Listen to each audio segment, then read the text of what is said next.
One man, working essentially alone in a Singapore trading office, brought down a bank that had survived 233 years, financed the Napoleonic Wars, and served as banker to the British royal family. His name was Nick Leeson. Born in England in 1967, he began his career in the back-office settlements department of a major bank rather than as a trader, and eventually moved to Barings Bank, one of Britain's oldest and most prestigious financial institutions, where he was sent to Singapore in the early 1990s to help establish and manage the bank's futures trading operations in the region. Morgan Housel has written that some of the most catastrophic financial collapses happen specifically when the person taking the risk is also the person responsible for checking whether that risk is actually being managed properly, a conflict of oversight that, once it exists, tends to grow more dangerous the longer it goes unaddressed. Leeson's specific role at Barings created almost exactly that structural problem. He simultaneously ran the bank's Singapore trading desk and oversaw the settlement and accounting operations meant to independently verify what that same trading desk was actually doing. Beginning around 1992, Leeson started making unauthorized trades that generated losses, and rather than reporting these losses through the bank's normal channels, he used his unusual dual role to hide them in a secret internal account, informally referred to by insiders afterward as the 88/888 error account.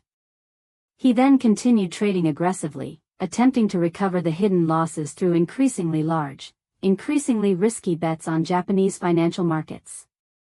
Benjamin Graham's investment philosophy emphasized rigorous, independent verification of a business's actual financial position, rather than trusting reported figures without proper oversight.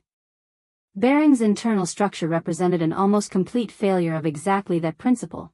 The bank's own internal controls failed to catch what should have been readily detectable irregularities, largely because the same person generating the trades was also responsible for the accounting meant to catch problems with them. Daniel Kahneman's research into how people respond to mounting losses helps explain the specific psychological trap Leeson fell into as his hidden losses grew. Rather than accepting an initial, containable loss and reporting it honestly, he repeatedly doubled down, taking on larger and more leveraged positions in an attempt to recover the growing hole before anyone discovered it, a pattern common to gambling losses generally, where the fear of admitting an initial mistake drives increasingly desperate attempts to erase it entirely rather than simply contain the damage. By early 1995, Leeson's unauthorized trading positions had grown to an enormous scale, heavily leveraged and increasingly exposed to Japanese stock market movements. When the Kobe earthquake struck in January 1995, triggering significant volatility in Japanese markets, Leeson's already massive, hidden positions moved sharply against him, generating losses that ultimately totaled roughly £850 million, an amount that exceeded the entire capital base of Barings Bank itself. Robert Kiyosaki's core lesson about understanding exactly what risk an asset or position actually carries applies here at a genuinely catastrophic scale. Barings' own leadership, for years, appears to have believed Leeson's Singapore operation was generating consistent, reliable profits, without ever independently verifying the actual underlying trading activity generating those reported numbers, a gap between perceived and real risk that, once finally exposed, proved fatal to the entire institution. In February 1995, unable to continue hiding the scale of the losses, Leeson fled Singapore. Barings Bank, unable to absorb losses larger than its entire capital, collapsed within days and was eventually sold to a Dutch bank for a token sum, ending 233 years of independent operation. Leeson was later arrested, extradited, and sentenced to 6.5 years in a Singapore prison for fraud.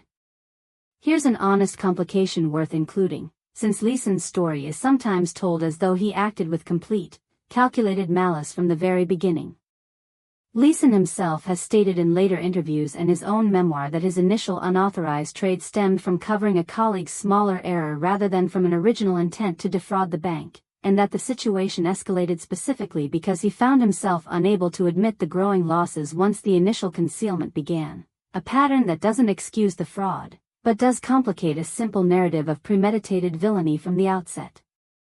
George S. Clason's advice about the danger of unchecked risk and the importance of genuine oversight applies here at an institutional scale Clason himself never anticipated.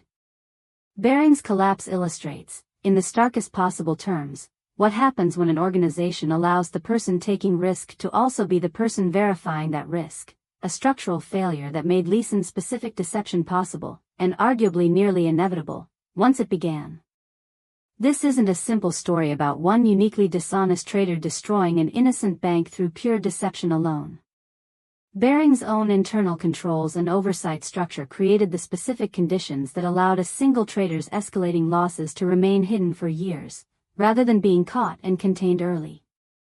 What makes the story worth remembering is the specific structural lesson it illustrates. Even a 233-year-old institution can collapse within days once the person responsible for managing risk is also the person responsible for checking whether that risk is under control. So here's a question worth sitting with. In your own life or work, is there a situation where you're essentially checking your own work, with nobody genuinely independent verifying whether things are actually going as well as you're reporting? Before you leave, I want to hear from you.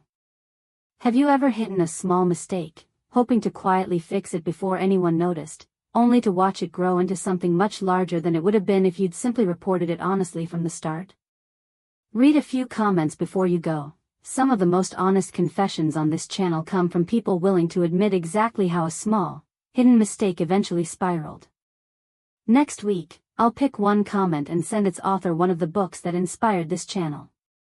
And if these stories help you think differently about money, you'll find a way to support future research in the description. Every contribution helps buy books, access research, and keep this content free for everyone. Remember this.